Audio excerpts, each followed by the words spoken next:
नमस्कार दोस्तों। आज हम स्टार्ट करते हैं बेसिक क्लास का पार्ट 5। इसके बाद कल से हम एनसीईआरटी का 10th क्लास का मैथ स्टार्ट करेंगे।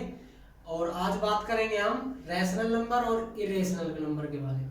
तो देखते हैं कल की क्लास का थोड़ा सा रिव्यू लेते हैं 5 मिनट तक। सबसे पहले हम बात कर रहे थे रियल नंबर के बारे में। रियल नंबर में हमने डिस्कस किया था डेसिमल के बारे में। रियल नंबर में हमने डिस्कस किया था डेसिमल के बारे में। डेसिमल हमने 3 टाइप के पढ़े थे। डेसिमल पढ़े थे हमने 3 टाइप के। सबसे पहला पढ़ा था हमने टर्मिनेटिंग।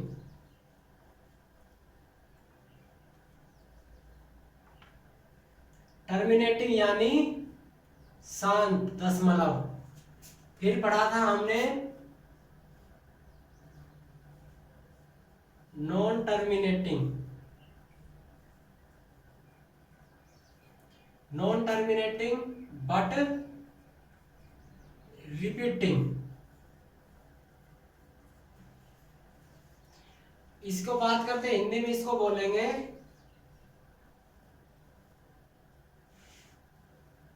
अनुवासन आवर्ती।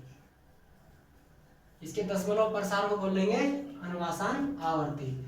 और थर्ड पार्ट हमने इसमें स्टार्ट किया था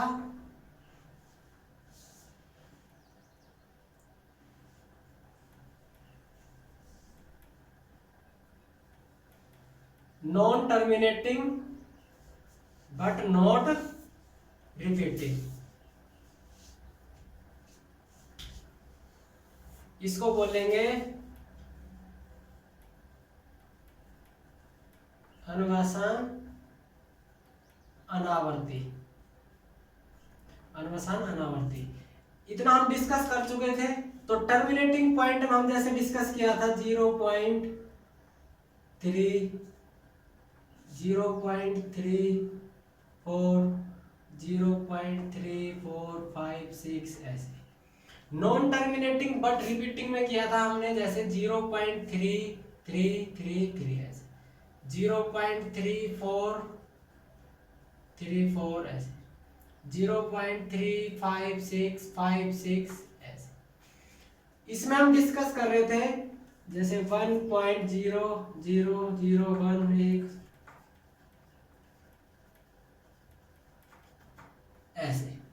तो अब बात कर रहे थे हम इनके अंदर कि इनको फ्रैक्शन के रूप में कैसे लिखते हैं, इसको फ्रैक्शन के रूप में कैसे लिखते हैं, इसको फ्रैक्शन के रूप में लिख सकते हैं या नहीं। तो हम इसको फ्रैक्शन के रूप में डिस्कस कर चुके थे, इसको डिस्कस कर रहे थे। तो इसी में आगे देखते हैं आज।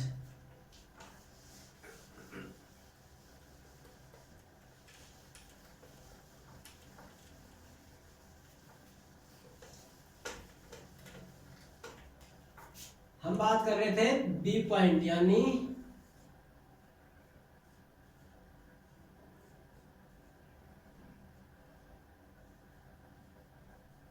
Non terminating but repeating.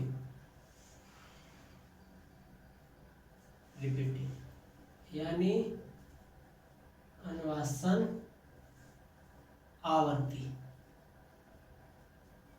हम इसके बारे में बात कर रहे थे। तो इसमें हम बात कर रहे थे कि इसको फ्रैक्शन के रूप में कैसे लिख सकते हैं। जैसे हमने पिछली क्लास में डिस्कस किया था 0.333 यानी 0.3 इसके ऊपर बार।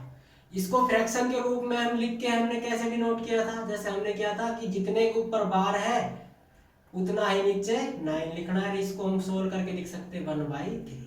तो इतना हम पिछली क्लास में कर चुके थे। एक और किया था इसमें जैसे 0.343434। तो फ्रैक्शन के रूप में लिखा था, तो ये लिखा था हमने 0.34 इसके ऊपर बार। और लिखा था इसको कि इसको लिखा था 34। जितने नंबर्स के ऊपर बार है उतने ही नीचे क्या करने हैं 9। तो हमने इसको फ्रैक्शन के रूप में लिखा था। तो हम ऐसे नंबर को फ्रैक्शन के रूप में लिखना देख रहे थे। अब इसी से कुछ आगे देखते हैं, जैसे कुछ और आ जाता है।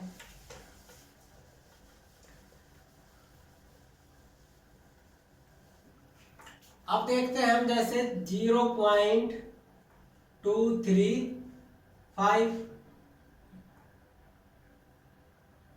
3535 ऐसे। अगर ऐसा नंबर आ रहा है तो हम उसको फ्रैक्शन लाइन पर कैसे लिखेंगे? तो देखिए इसको हमने कैसे लिखा था, 0.2। जितने नंबर बार बार रिपीट हो रहे हैं उस पर हमने क्या लगाया था, बार। क्या लगाया था, बार। ये बार लगाने से हमें पता चलता है कि जितने नंबर पर बार लगा हुआ है उतने नंबर पर हमें दोनों साइड क्या करना होता है, उतने से मल्टीप्लाई करना होता है। तो सबसे पहले हम इसको क्या मान लेंगे, इसको मान लेंगे हम, माना x इज इक्वल टू 0.235। एक मिनट रुकिए, इसमें थोड़ा सा मिस्टेक हो गया।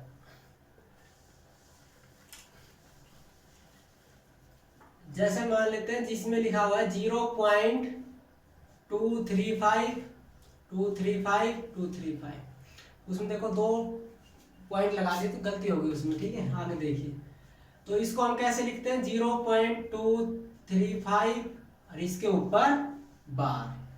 अब इसको हम क्या करेंगे कि माना x इज इक्वल टू 0.235 अब हमने क्या किया था कि जितने नंबर पर बार लगा हुआ है उतने नंबर पर हमें इससे क्या करना होता है, दोनों साइड मल्टीप्लाई यानी गुणा करना होता है। तो देखेंगे हम कि मल्टीप्लाई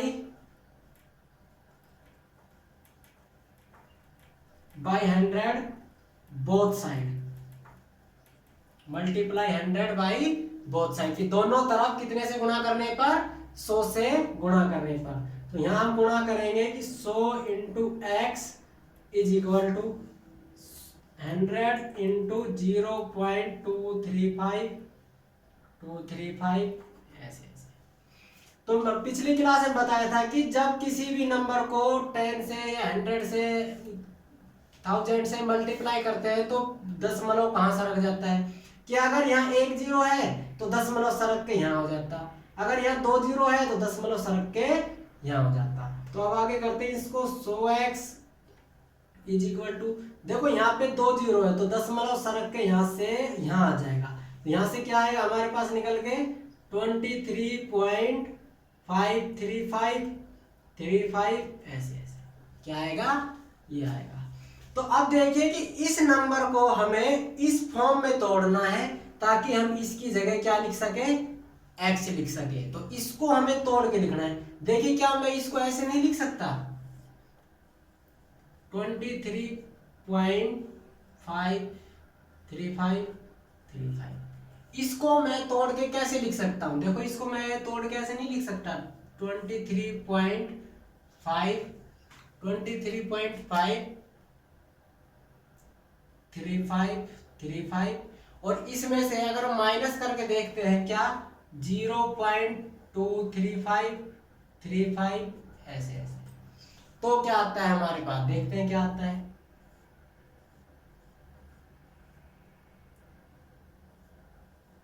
क्या है 23.3, यानी 23.3 में अगर हम क्या जोड़ दें, 0.235 को जोड़ दें तो हमारे पास क्या आएगा निकल के, हमारे पास निकल के यही संख्या आएगी। क्या आएगी हमारे पास निकल के, यही संख्या आएगी। तो इसकी जगह मैं क्या लिख सकता हूं, तो इसकी जगह मैं लिख सकता हूं 23.3 प्लस 0.235। देखिए हमारे पास जो चाहिए था 235 ये हमारे पास ये आ गया। तो आगे क्या करेंगे, आगे करेंगे कि देखो ये क्या होगा 23.3 प्लस का x इंटू 100x।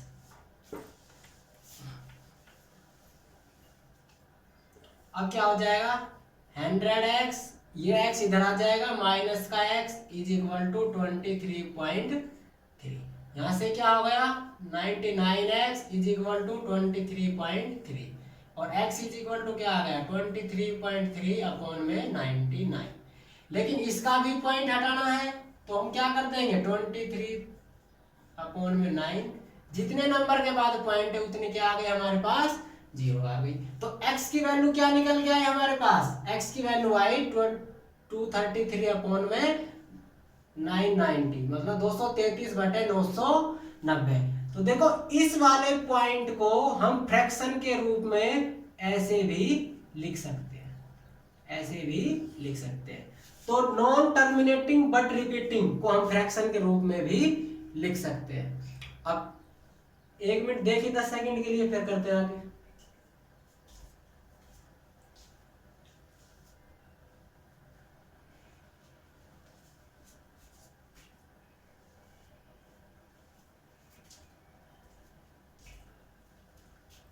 देखिए जैसे एक एग्जांपल और करते हैं, उसके बाद बात करते हैं आगे।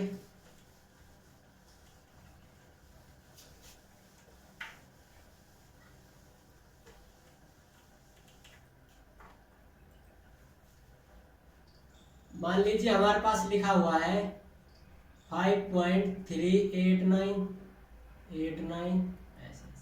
इसको फ्रैक्शन के रूप में लिखना है तो हम इसको कैसे लिखेंगे? देखो हम इसको तोड़ के नहीं लिख सकते, हम इसको तोड़ के लिख सकते हैं। जैसे हम लिख सकते हैं कि 5 प्लस का क्या लिख सकते हैं, 5 प्लस का 0.389 ऐसे ऐसे इसको फ्रैक्शन के रूप में ऐसे लिख सकते हैं। और यहाँ से क्या आएगा कि 5 प्लस का 0.389 क्या आया 89, क्योंकि 89 बार बार क्या हो रहा है, 89 हमारा बार बार क्या हो रहा है, रिपीट हो रहा है, तो इसलिए हम उस पर क्या चढ़ा देंगे, बार चढ़ा देंगे। अब देखो हमें फ्रैक्शन के रूप में इसे तोड़ने की जरूरत नहीं, क्योंकि ये हमारे पास कंप्लीट फिगर आ गया है। अब हम काम करेंगे इस पे, अब हम काम करेंगे इस पे। तो इसको फ्रैक्शन के रूप में लिखने के लिए क्या करेंगे कि मान लेंगे, मानना x इज इक्वल टू 0.38989, इसको मान लिया हमने x। फिर देखो क्या चल रहा है कि x इज इक्वल टू 0.389, इसके ऊपर क्या है, बार। तो फिर देखिए बार कितने अक्षर पे चढ़ रहा है, 2 अक्षर पे चढ़ रहा है। तो हम यहाँ पे क्या करेंगे, दोनों तरफ किससे गुणा करने पर, 100 से गुणा करने पर। अभी पिछले सवाल में क्या है, जस्ट 0.389 ऐसे। यहां से क्या आ गया हमारे पास 100x। अब देखिए हमारे पास क्या आ रहा है, पिछले अभी सवाल में क्या है कि जब हम 100 से मल्टीप्लाई करते हैं तो हमारा दशमलव सरक के कहाँ चला जाता है, हमारा दशमलव सरक के 2 पॉइंट आगे चला जाएगा। तो हमारे पास क्या आ जाएगा यहाँ पे 38.98989 ऐसे ऐसे हमारे पास क्या आ जाएगा, दशमलव आ जाएगा।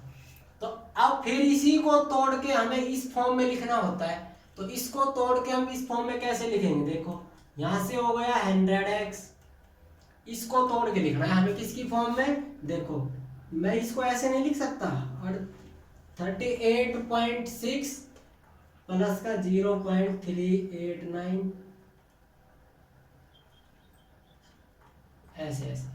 देखो इसको जोड़ करके देखो क्या आएगा, इसको जोड़ करके देखेंगे तो क्या आएगा हमारे पास यही आएगा, क्या आएगा 0.389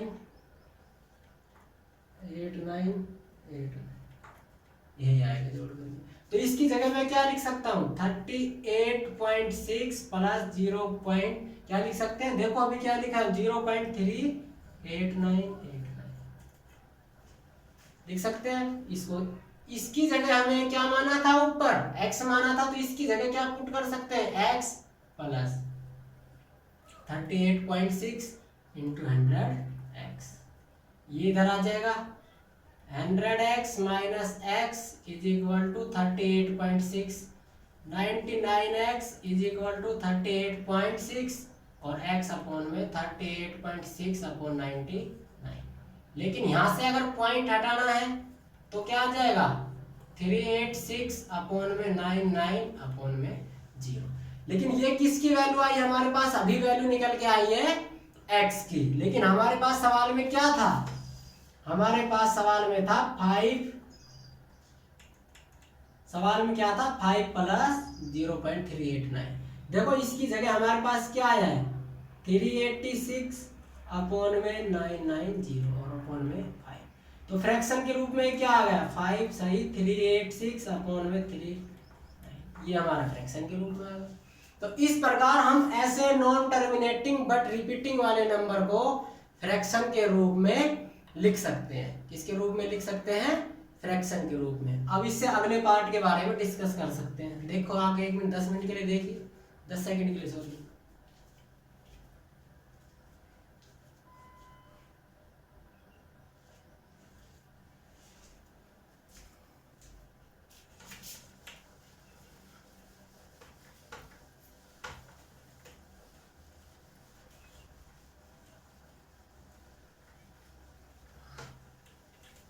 देखिए अब हम बात करते हैं इससे अगले पार्ट में, यानी C, non terminating but not repeating. यानी ना ही तो टर्मिनेट हो रहा है ना ही रिपीट हो रहा है, तो ऐसे वाले दशमलव प्रसार को हम क्या बोलेंगे? अनुवसानी अनावर्ती।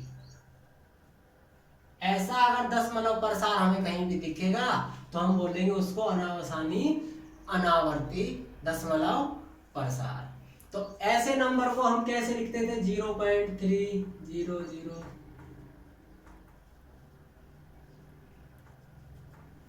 ऐसे नंबर क्या है कि ना तो देखो किसी भी एग्जैक्ट नंबर के बाद टर्मिनेट हो रहा है और ना ही किसी नंबर के बाद क्या हो रहा है? ये रिपीट हो रहा है। तो ऐसे नंबर को हम कभी भी फ्रैक्शन के रूप में नहीं लिख सकते। ये ऐसे नंबर को हम फ्रैक्शन के रूप में नहीं लिख सकते। तो फ्रैक्शन के रूप में हमने दो नंबर को लिखा है, टर्मिनेटिंग और नॉन टर्मिनेटिंग। अब जो हमने पढ़ा है टर्मिनेटिंग, नॉन टर्मिनेटिंग और non terminating but not repeating, इन्हीं से हमारे पास निकल के आता है रैशनल नंबर और इरेशनल नंबर। तो आगे बात करते हैं हम रैशनल नंबर और इरेशनल नंबर के बारे में।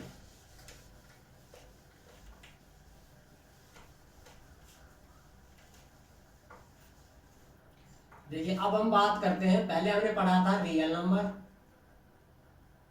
रियल नंबर के बाद अब हम पढ़ते हैं रैशनल नंबर। रैशनल नंबर यानी परिमेय संख्या। क्या हो गया? परिमेय संख्या। अब हम बात करते हैं परिमेय संख्या के बारे में कि परिमेय संख्या क्या होती है। तो परिमेय संख्या की सबसे पहले तो डेफिनेशन देखते हैं क्या होती है परिमेय संख्या, फिर उसके बारे में बताएंगे इसको देखते हैं कैसे कि ये परिमेय है या नहीं है। तो पहले तो इसकी परिभाषा देखते हैं, यानी इसकी देखते हैं परिभाषा क्या होगी? व्हेन ए, पहले मैं इसकी डेफिनेशन देखते हैं, डेफिनेशन अपने हिसाब से देख सकते हो आप। When A number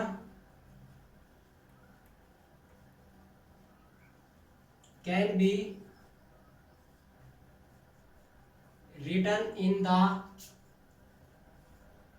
the form of p by q, मतलब ऐसे नंबर जिनको हम p by q के रूप में लिख सकते हैं। मतलब कहा है कि ऐसे नंबर जिनको हम किसके रूप में लिख सकते हैं?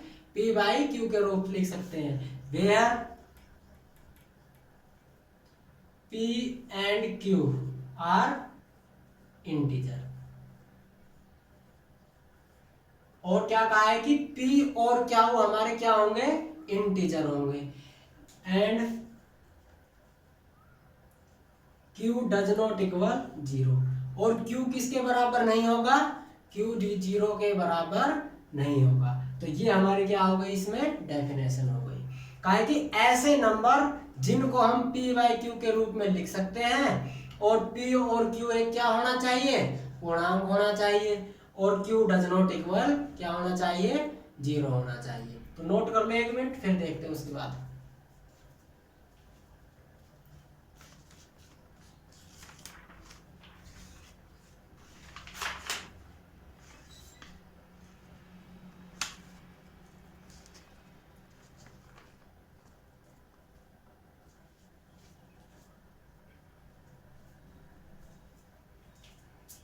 देखिए अब इस परिभाषा को आगे 1 मिनट हिंदी में और देख लेते हैं।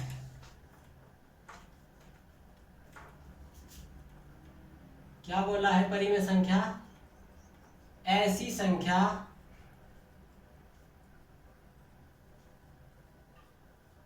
जिसे हम P/Q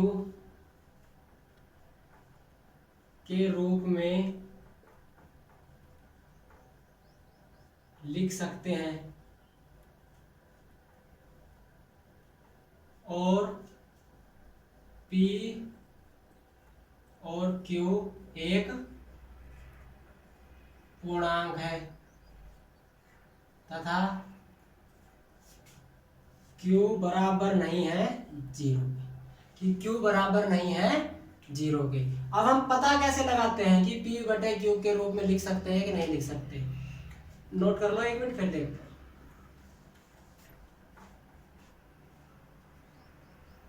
अभी हम थोड़ी देर पहले बात कर रहे थे, अब हम किसके बारे में बात कर रहे थे? टर्मिनेटिंग के बारे में। अभी हम बात कर रहे थे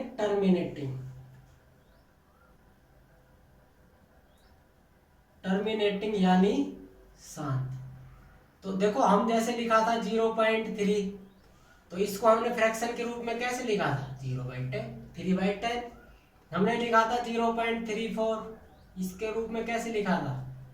34/100। हमने लिखा था 0.3456, इसको कैसे लिखा था? 3456 अपॉन में 2।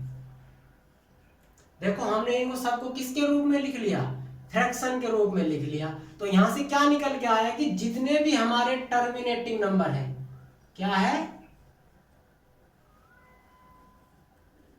जितने भी हमारे टर्मिनेटिंग नंबर है वो सभी क्या है? वो सभी परिमेय संख्या यानी रेशनल नंबर है। और देखो आगे एक हमने बात की थी नॉन टर्मिनेटिंग,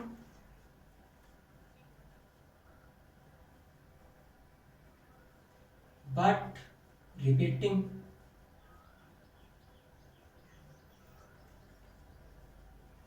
दशमलव प्रसार की बात करते हैं तो कौन सा था? अनुवसान आवर्ती यानी नॉन टर्म। इसमें हमने फ्रैक्शन के रूप में लिखा था, जैसे लिखा था 0.38989, अभी करा था लास्ट सवाल शायद। तो इसको कैसे लिखा था हमने? 0.389 को ऊपर बार, देखो हमने इसको अभी फ्रैक्शन के रूप में लिख के देखा था। तो हमने इसको अभी फ्रैक्शन के रूप में लिखा था, तो क्या आया था वहां से निकल के? फ्रैक्शन के रूप में लिखा आया था क्या? 089 अपॉन में सॉरी क्या आया था? 99। लेकिन यहाँ से एक पॉइंट हटाएंगे तो एक 0 और आता है, अभी हमारे पास आया था ना। और देखो जैसे हमने निकाला था 0.333, तो 0.3 के ऊपर बार, यहाँ से क्या आया था? 3/9। इसको हमने फ्रैक्शन के रूप में कैसे लिखा था? ऐसे लिखा था। हमने लिखा था 0.343434।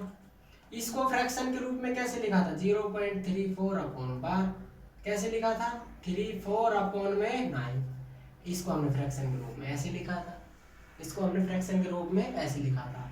तो क्या है यहाँ से भी क्या निकल गया है कि जितने भी नॉन टर्मिनेटिंग बट रिपीटिंग वाले जो हमारे पास पोर्शन था वो सभी क्या है? उसको हम किसके रूप में लिख सकते हैं? फ्रैक्शन के रूप में लिख सकते हैं। अगर फ्रैक्शन के रूप में लिख सकते हैं यानी P/Q के रूप में लिख सकते हैं, और P/Q के रूप में लिख सकते हैं तो वो क्या हुई हमारे पास? परिमेय संख्या हुई। तो यहाँ पे भी क्या आ जाएगा? Non terminating but repeating. ऐसे सभी नंबर हमारे पास क्या होंगे? परिमेय संख्या होंगे। जैसे हम देखते हैं अभी कुछ नंबरों को,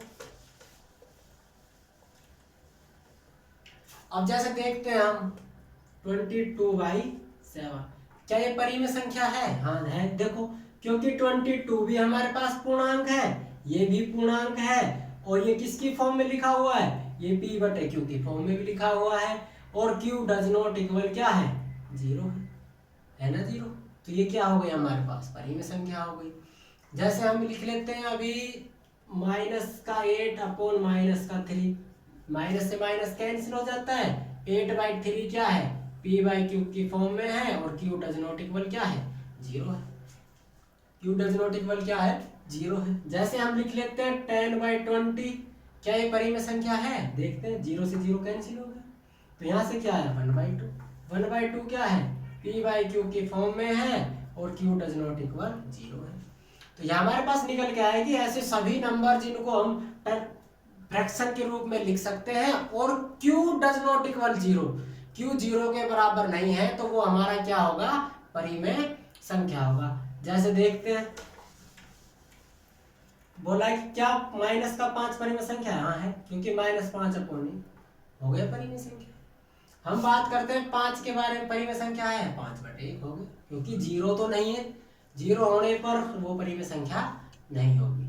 अब बात करते हैं जैसे √4 का हम क्या लिख सकते हैं इसको तोड़ के 2/1 क्या हो गया p/q के फॉर्म में हो गया और q डज नॉट इक्वल 0 हो गया। क्या हो गया ये परिमेय संख्या हो गई। क्या हो गई परिमेय संख्या हो गई। तो आज हमने डिस्कस किया परिमेय संख्या के बारे में। अब इसमें और देखते हैं जैसे हम लिखते हैं √3, क्या √3 एक परिमेय संख्या है? नहीं है परिमेय संख्या। क्यों नहीं? देखो अगर इसके हम अपोन में 1 करते हैं तो आप बोलोगे कि तो p/q के रूप में है। देखो p/q के रूप में तो ये लिखा हुआ है, p/q के रूप में तो लिखा हुआ है, लेकिन क्या बोल रहा है कि p और q एक क्या होना चाहिए पूर्णांक। ये तो एक पूर्णांक है, क्या √3 एक पूर्णांक है? √3 एक पूर्णांक नहीं है, तो इसलिए क्या होगा ये एक होगा इरेशनल नंबर।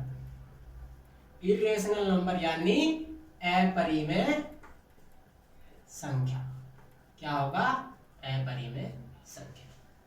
पता चला? अब थोड़ा सा वो डिस्कस कर लेते हैं इरेशनल नंबर के बारे में।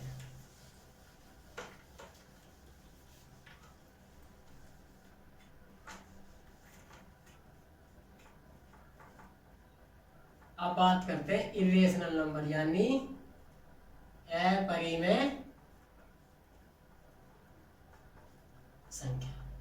अपरिमेय संख्या के बारे में बात करते हैं कि जिसे हम p/q के रूप में तो लिख सकते हैं लेकिन q डज नॉट इक्वल 0 आए, वो तो हमने बताया अभी परिमेय संख्या। लेकिन अगर p/q के रूप में लिखा हुआ है और उसमें p और q integer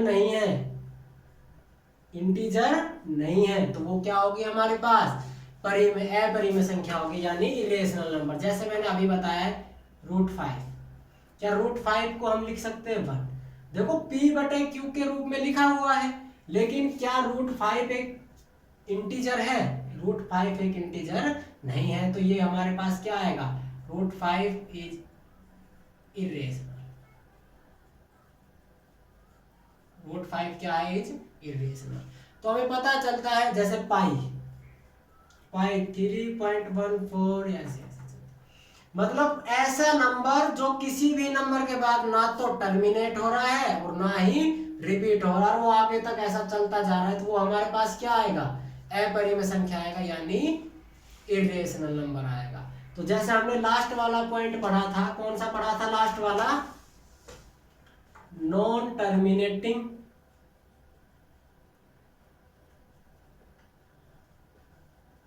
but not repeating, non terminating but not repeating. जैसे हमने लास्ट में डिस्कस किया था